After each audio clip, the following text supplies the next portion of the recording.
चांगल्या प्रकारचं कीर्तन करा बरं का, चांगलं. त्यांनी जे नामचिंतन सुरू केलं, आता सारखं रामकृष्ण हरी म्हणल्यावर कोण बसतो? सगळेच गेले. हनुमंतराय होते, तू कोवर आहे म्हणजे असं करा देवा, आता तुम्ही तरी कुठं रोग थांबता, घ्या विश्रांती. मारुतीराय झोपले, ते माळशिरसला.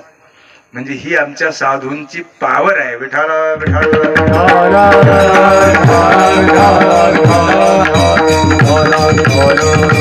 म्हणून या कार्याची गरज आहे सध्या. पहिली आता पुढे राहणार.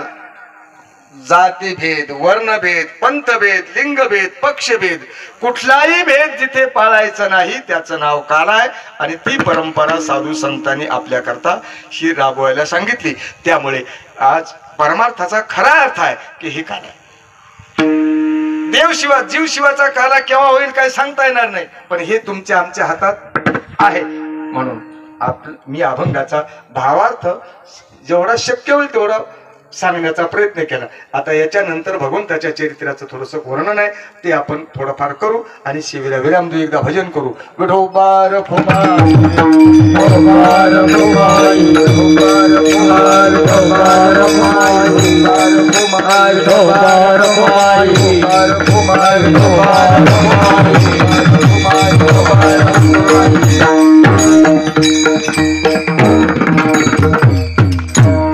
देवा जगत्रय जीवा परिसावी केशवा विनंती माझी. माझी वाणी तुझे वर्णे गुणनाम ऐशेदी प्रेम काही कळा. आजच्या दिवशी भगवंताच्या चरित्राचा आचार करायचा का विचार का उच्चार, हा मुद्दा मी सुरुवातीला मांडून गेलो होतो. आणि प्रत्येक कीर्तनामध्ये ते वाक्य वापरलं जातं, फक्त भगवंताच्या चरित्राचा काय करायचा, उच्चारच करायचा असं वापरलं जातं. पण आपल्या पुढे माझे जे मुद्दे ते ठेवतो. भगवंताने गोपालन केलं, त्याचा तुम्ही विचारच करणार का आचार करणार? त्यांनी गायी राखल्या, त्यांनी गायीची सेवा केली.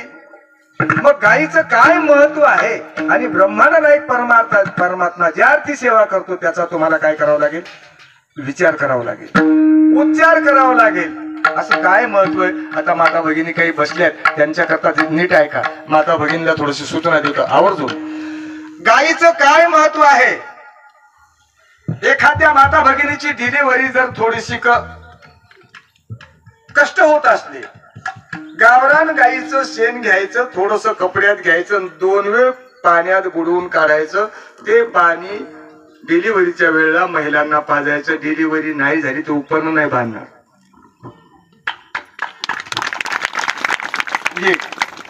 दुसरी गोष्ट आहे, तुमच्या डोळ्यात कुठलाही कचरा गेला, गाईचं तूप टाका. तिसरा महत्वाचा भाग आहे, आपण ज्या वेळेला आईच्या उदरात असतो त्यावेळेला आपल्या बेंबीच्या द्वारे नाळा वाटे आपल्याला सगळे पदार्थ द्रव्य आपल्याला मिळत असतात. शेवटपर्यंत बुद्धी कायम राहावी असं वाटत असेल, संध्याकाळी झोपल्यानंतर गावरान गाईचं शुद्ध तूप बेंबीमध्ये टाकायचं आणि 20 मिनिटं झोपायचं. मी कामातून गेले माणसे माहिती, मी 2 डॉक्टरने सोडलेल्या माणसे, ते बी साध्या हिवतापाच्या नाही. MD डॉक्टरने सोडलेला माणूस. एक आमचे काबरा साहेबांनी सांगितलं 10 मिनिटात जाईल. आणि ऋतुराज जाधव नांदेडचे मराठवाड्यापैकी नंबर 1 पैकी एक, त्याने सांगितलं होतं 2 दिवसात जाईल. आमच्या गजानन माझे आमदार साहेबांनी फोन केला, ते म्हणजे तुमचे महाराज 2 दिवस. विठाला विठाला म्हणून हे गाईचं तूप जर तुम्ही, मला काहीच माहित नव्हतं, मी सगळा कोमात होतो, अंगावर कपडा आहे नाही, कोण जवळ आहे काही माहित नव्हतं. पण या उपायाने मी आज तुमच्या पुढे उभा आहे. अगदी माइंड साफ पहिलं होतं तसं आहे. एकदम 80% व्हिटॅमिन आहे त्याच्यामध्ये. गाईच्या दुधात व्हिटॅमिन आहे, या सगळ्या याच्यापेक्षा अजून बोलू, जर एखाद्याच्या अंगाला खाज असली आणि ते गाईचं शेण आपल्या अंगाला लावायचं, सकाळी सकाळी उन्हात बसायचं आणि थोडा वेळ राहून स्नान करायचं, असं जर तुम्ही 2 महिने लावलं तर अंगावरची खाज जाते. पण आपल्याला शेंट लावायची सवय असल्यामुळे शेण कोण लावते?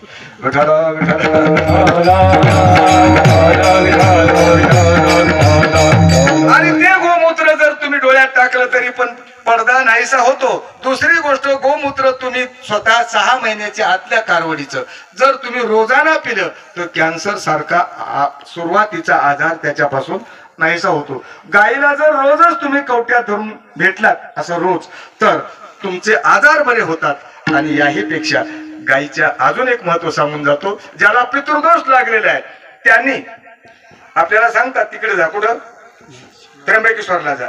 पण पितृदोष घालवण्याचं सामर्थ्य आमच्या गोमातेमध्ये आहे. सकाळी उठल्याबरोबर आमच्या माता भगिनी ध्यान ठेवा, जर सकाळी उठल्याबरोबर पहिली पोळी भाजली आणि ती पोळी नैवेद्य म्हणून गाईच्या खुरावर पाणी टाकायचे, तिची पूजा करायची गंधाक्षता लावून, आणि ती पोळी गाईला जर तुम्ही 41 दिवस चारली रोजाना तर तुमचा पितृदोष नाहीसा होतो.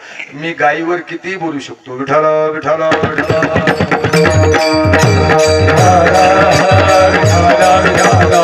म्हणून गोमातेच्या आणि गाव स्वर्गसे पूजित आहात. गरुड पुराणामध्ये सारोद्धार भागामध्ये असं लिहिले, गाय स्वर्गात सुद्धा पूजनीय आहे. म्हणून गायीची सेवा भगवंतानी केली. माझा मुद्दा इथे. मग याचा तुम्ही विचार करणार, आचार करणार का उच्चारच करणार? भगवंताने गाय राखल्या, तू काय खाटकाला कापतो? तू काय करतो?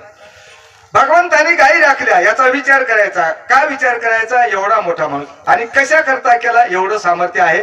म्हणून याच्यापेक्षा सांगू, सर्व तीर्थाचा अंतर्भाव गायीच्या मूत्रामध्ये आणि लक्ष्मीचा अंतर्भाव गायीच्या शेणामध्ये. आता ते शेणे राहील नाही, मूत्रे राहील नाही. वारकऱ्याच्या खुट्याला सुद्धा कामधेनू आल्या. कामधेनू कळते का तुम्हाला? नाही कळत. शब्दाड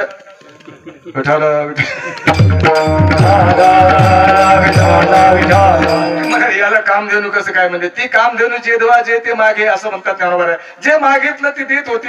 तसं हे शेपटाडे कोण्या वेळेला पाहुणा होत्या तिथं टंगड्यात टंगड्या अडकवलं आणि 2 बुके हाणली की अर्धा सिंगल तरी देते. विठाल विठाल म्हणून गोमातेचं एवढं महत्व असल्यामुळे त्याचा आचार करायचा, विचार करायचा का केलं त्याने आणि उच्चार का करायचा. कीर्तनकारांनी जर गायीचं महत्व सांगितलं नाही तर सामान्य लोकाला ते कळणार नाही. आता दुसरा प्रश्न राहिला, चोरी कर्माचं. चोरी जी आहे, परमात्माने चोरी केली याचा वाच्यार्थ सोडून द्यायचा आणि लक्षार्थाने कशाची केली हे घ्यायचं आपल्याला. कारण वाच्या अर्थाने लक्षार्थात फरक पडतो. एक महिला गेली दवाखान्यामध्ये डॉक्टरकडे, तिचा पाय मुडपला होता. जरा पाय मुडपल्यावर डॉक्टरला सांगितलं, साहेब माझा पाय दुखतो. काय झालं? म्हणजे खाली वरी पडला. डॉक्टरने सांगितलं त्याचा एक्सरे काढावा लागतो. आता ही खेड्यातली बाई, तिला एक्सरे माहितच नाही. ते म्हणे एक्सरे म्हणजे काय? ते डॉक्टरने कंपाऊंडरला सांगितलं, तिला सांगा म्हणून. ते म्हणे बाई तुमच्या पायाचा फोटो काढावा लागते. ते म्हणे माय मला असं माहित असतं तुम्ही चेन घालून आली असती.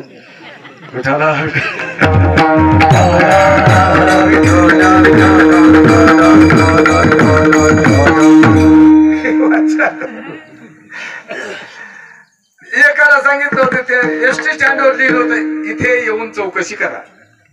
एकाला गावातलं तिथे गेलं. साहेबाला म्हणे साहेब ही गाडी इथे, ही आता गाडी किती वाजता आहे? हराळा गाडी किती वाजता आहे? ते म्हणे 5 वाजता. त्याच्यानंतर केव्हा आहे? म्हणजे 6 वाजता. त्याच्यानंतर केव्हा? 7 वाजता. त्याच्यानंतर केव्हा? म्हणजे संध्याकाळचे 7 वाजता. त्याच्यानंतर केव्हा? म्हणजे येरी विचारायला. तुम्हाला पोरं किती? ते मला 4. काय करतात? ते मला एक शेती करते, एक नोकरीला, एक काय नाव सांगितले. त्याला एक डॉक्टर करायचं. ते मला पैसे बरेच लागतील. एवढे पैसे तुमच्याकडे का? ते मला एवढं काऊन तुम्ही चौकशी करायला? ते मला तुमच्या इथं लिहिले ना चौकशी करा म्हणून.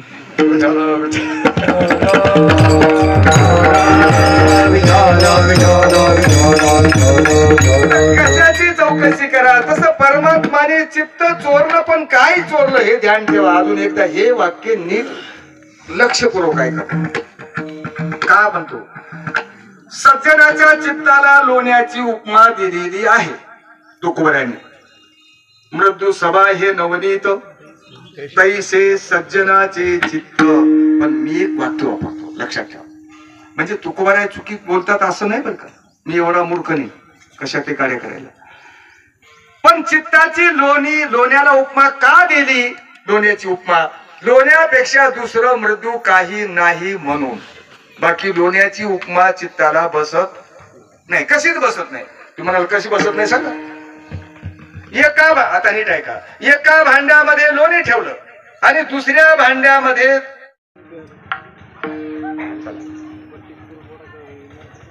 असं होते, चांगलं बियाणं आणलं त्याच्यावर हिन पडल्यावरती खराब होते, तसं होते. विठाला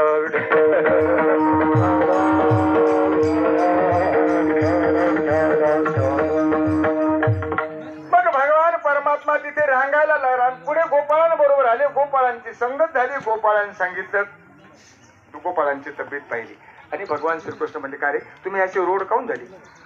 आपल्या घरी दही काऊन झाली? खर्रा खाता का? खर्रा. महाराज लाज वाटते कधी कधी, आमच्या महाराजांच्या थोबाडात हे विठाला विठाला